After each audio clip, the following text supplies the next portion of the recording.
saya Sally. Selamat malam. Saya di sini mau menjelaskan tentang the internal assessment dari PT Indofood. Untuk internal assessment sendiri itu adalah kayak sebuah perusahaan itu akan dipengaruhi oleh lingkungan, yang dimana lingkungan tersebut dapat dibagi dalam dua bagian besar, yaitu lingkungan eksternal dan lingkungan internal. Analisis lingkungan internal perusahaan merupakan analisis yang berguna dalam mengidentifikasikan kekuatan dan kelemahan suatu perusahaan. Tujuan untuk internal assessment sendiri itu adalah untuk keuntungan diadakannya analisis internal. Itu biasanya internal assessment ini digunakan untuk kepentingan perusahaan itu sendiri. Jadi kayak sebagai daya dorong untuk perusahaan ini tuh kayak gimana, seperti itu. Terus untuk internal assessment PT Indofood saya akan menjelaskan.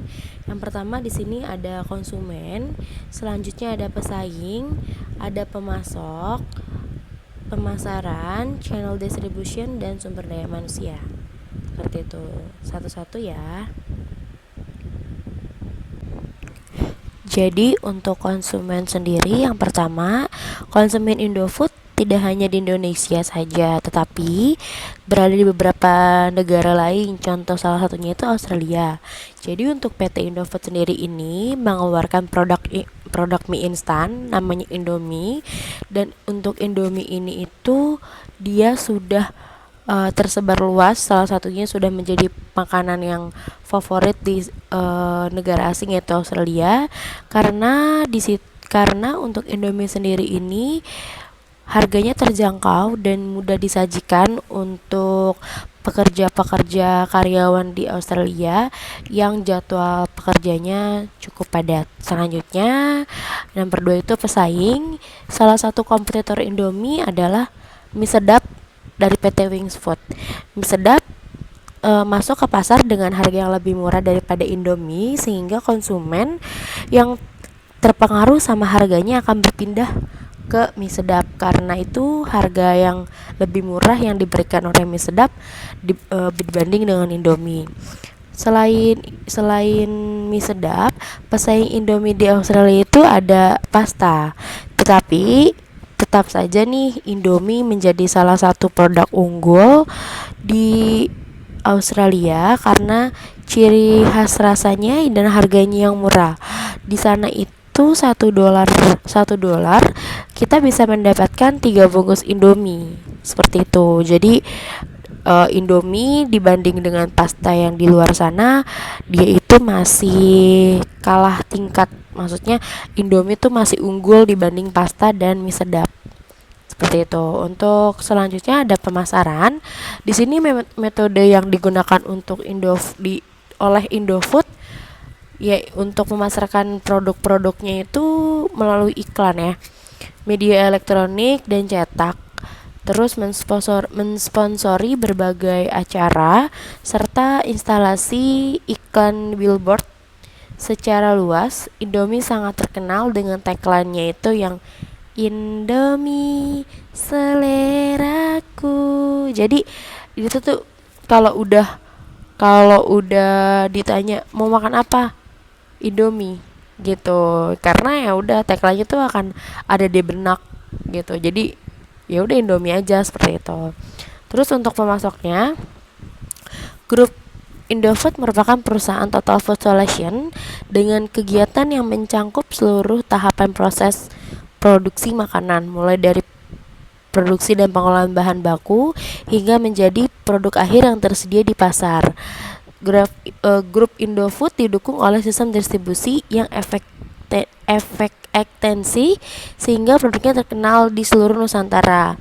Produk grup Indofood antara lain yaitu ada mie instan, dairy, bumbu penyedap, makanan ringan, makanan bayi, tepung terigu, dan lain-lain.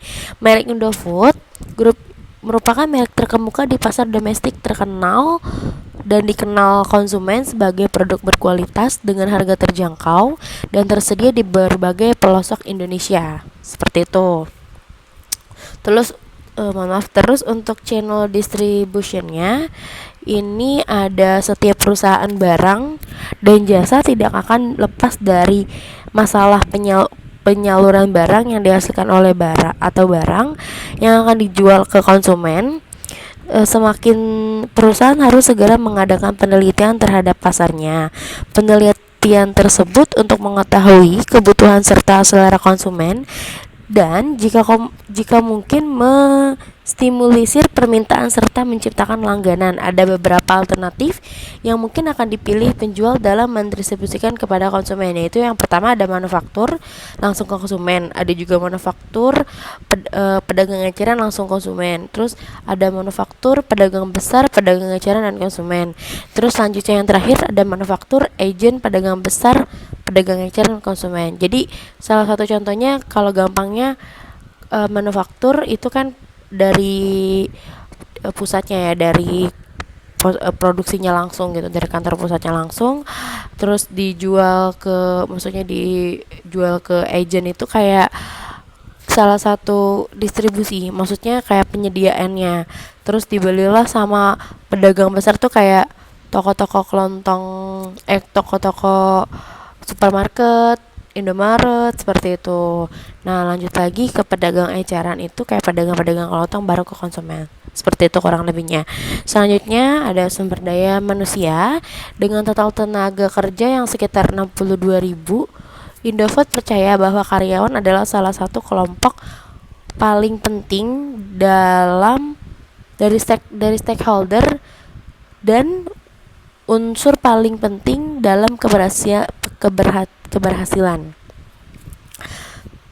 Selanjutnya, program penelitian diadakan bertujuan untuk meningkatkan produktivitas dan efisiensi dalam rangka untuk membantu semua divisi dalam memperahkan pangsa pasar dan keuntungan di pasar yang semakin kompetitif. Jadi kayak misalnya itu kayak Indomie kan sama mie sedap nih dari Wings Food seperti itu. Jadi Indomie ini lebih kayak meningkatkan nih pelatihan karyawannya untuk gimana caranya si karyawan ini dapat wawasan luas dan menyebarluaskan atau mempromosikan Indomie ini lebih luas lagi dan semakin banyak untuk permintaan lagi untuk dari konsumen untuk Indomie itu sendiri. Seperti itu kurang lebihnya.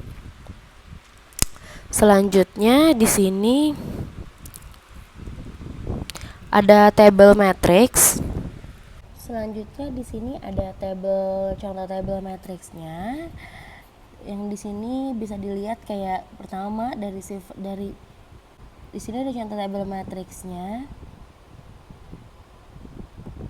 Bisa dilihat ya, kayak pemasaran memiliki jaringan distribusi yang luas, dapat poinnya itu ini untuk bobotnya itu 0,07, terus peringkatnya 3 untuk nilai tertimbangnya 0,31. Terus untuk produksinya di sini produksi di bidangnya ini ada 004, ada 005, 4 dan 020. Nah, ini bisa dilihat ya. Ini nanti akan aku selipin juga di paper ya, Pak. Nah, di sini untuk kesimpulannya, secara garis besar, sebuah perusahaan akan dipengaruhi oleh lingkungan. Perusahaan di mana lingkungan tersebut dapat dibagi dalam dua bagian besar, yaitu lingkungan eksternal dan lingkungan internal. Analisis lingkungan internal perusahaan merupakan analisis yang berguna dan mengidentifikasikan kekuatan dan kelemahan suatu perusahaan. Terus berdasarkan table matrix di atas, apabila kita dibandingkan antara kedua variabel kekuatan strength dan kelemahan weakness dari matriks IFE tersebut di atas, maka diperoleh hasil total bobot nilai dari faktor kekuatan strength yaitu sebesar 0,57 dan total nilai terimbang dari faktor kekuatan strength itu 0,206. Sedangkan total bobot dari faktor kelemahan sebesar 0,35 dan total nilai tertimbang dan faktor kelemahan itu sebesar 0,46. Sehingga dapat disimpulkan bahwa PT Indofood dapat dengan baik memperdayakan kekuatannya dan mampu berusaha memperbaiki berbagai kelemahan yang terdapat dalam perusahaan. Jadi dapat diperoleh total nilai timbang secara keseluruhan dari hasil analisis internal faktor evaluation yaitu sebesar 2,52. Dari hasil tertimbang tersebut menunjukkan bahwa PT Indofood telah berhasil menunjukkan bahwa perusahaan dapat mengelola kekuatan-kekuatan yang dimiliki oleh perusahaan dan dapat meminimalkan berbagai kekurangan yang dimiliki sehingga dapat menjalankan perusahaan secara optimal. Dengan begitu PT Indofood dapat dikatakan sebagai posisi internal yang kuat atau strong internal position. Sekian dari saya, Pak Andreas. Sebelumnya mohon maaf kalau saya kurang jelas. Terima kasih.